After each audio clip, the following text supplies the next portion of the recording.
guys, Sledgehammer70 back. Wanted to do a new vlog specifically touching on the NPP exhaust system that GM offers.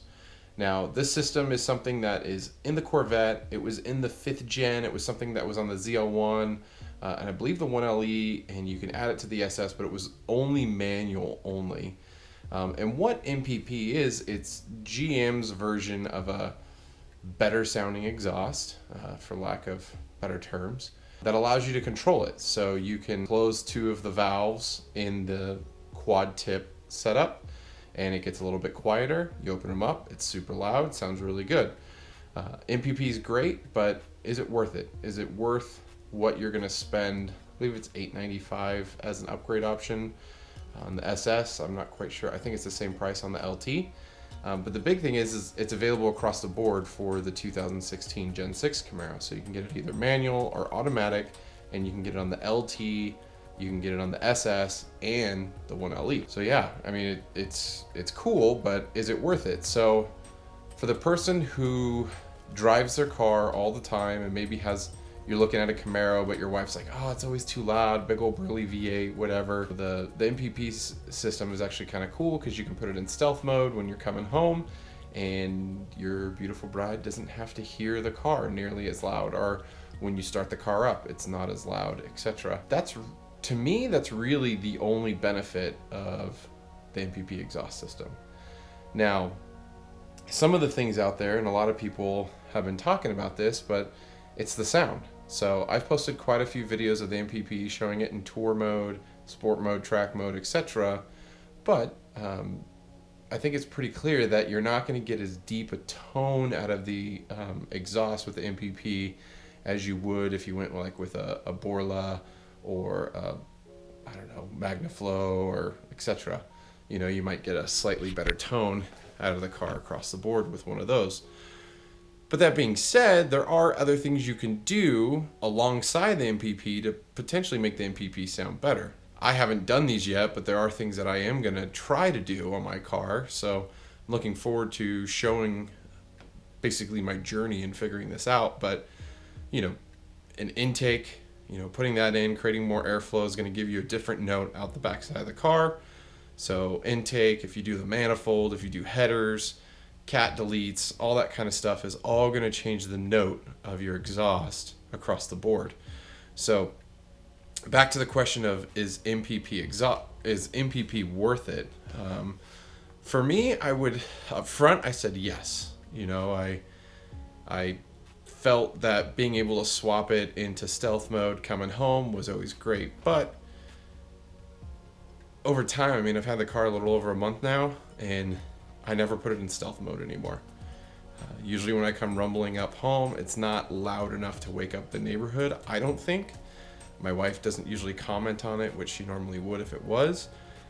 But outside of that, if you're buying it because of the stealth abilities, like, honestly, I don't think it's worth it. So if you're buying it for the sound and because you don't want to deal with aftermarket exhaust and you want to keep the warranty and all that kind of great stuff, do it. It's $895. Most Axleback kits are going to cost you $699 for a good stainless steel one anyways.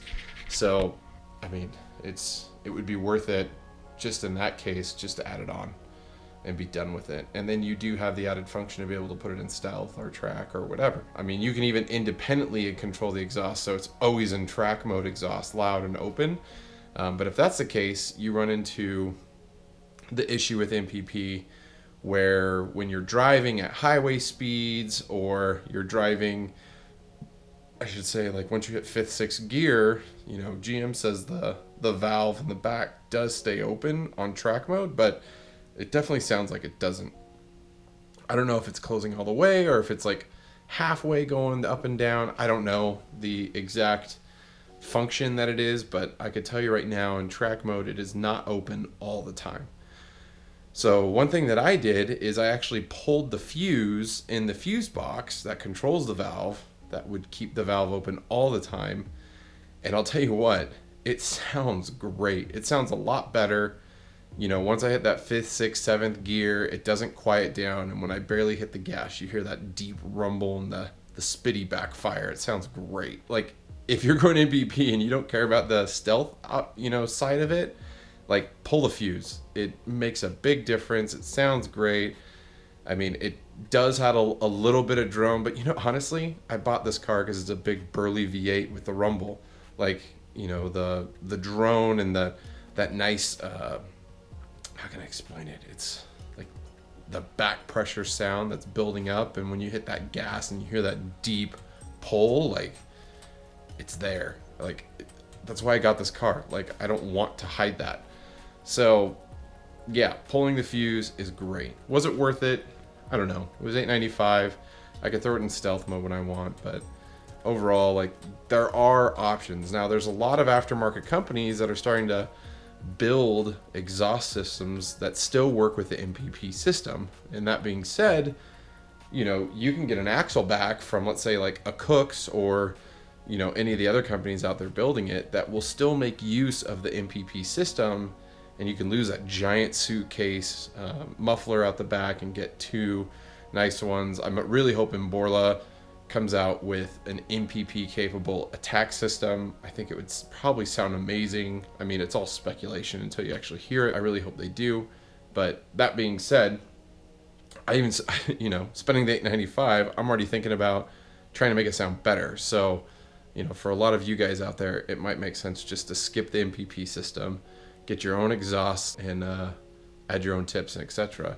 And I should say, I didn't throw this out there, but the other thing is the rear fascia, you get the quad tip setup. So if you don't get the NPP setup, you get a dual tip setup out the back, and it looks cool, but come on, quad tips, they look awesome. That is something you do get with that $895 purchase, is the different rear fascia. So something else to think about. If you like that look of the 4 pipes, 2 on each side, if you go non-NPP, you're going to have to either do little pipes or you're going to have to modify that rear fascia, and it's just going to cost you more money. So something to think about. But yeah, that's the NPP system. I kind of jumped all over the place, but you know what? It sounds great. There are things you could do to it to make it sound better. I'm definitely going to be doing videos in the near future with headers and cat deletes, and even upgrading the muffler in the rear to something better. Again, I have to see what the options are. Those kind of things are going to take a little more time, unfortunately. Just a lot of the companies haven't developed the NPP crossover parts and pieces yet. But as always, I thank you guys for watching. These vlogs are a little off the cuff and crazy, so hopefully you guys enjoy them. Let me know in the comments if you do. And I'd also love to know topics, things to talk about, or if you guys have questions about what I think about aspects of the car, or what I'm changing next, or etc. Let me know in the comments. I'll keep it coming. I got my car back, so you're going to see a lot more videos. I got the graphics kit incoming. I got a lot of little trim pieces here and there that I'm going to be highlighting and showing off. So just really excited to be back in the car and able to do that stuff. So as always, thanks for subscribing. And if you guys are here for Camaro stuff, stick around. I got a lot more to come. And on top of that, my buddy just ordered his 1LE, or at least he's the first in line for the 1LE. So I'll be creating a lot of videos around that when those roll out, and all the other kind of great stuff. So again, thanks for stopping by, and I'll see you guys next time.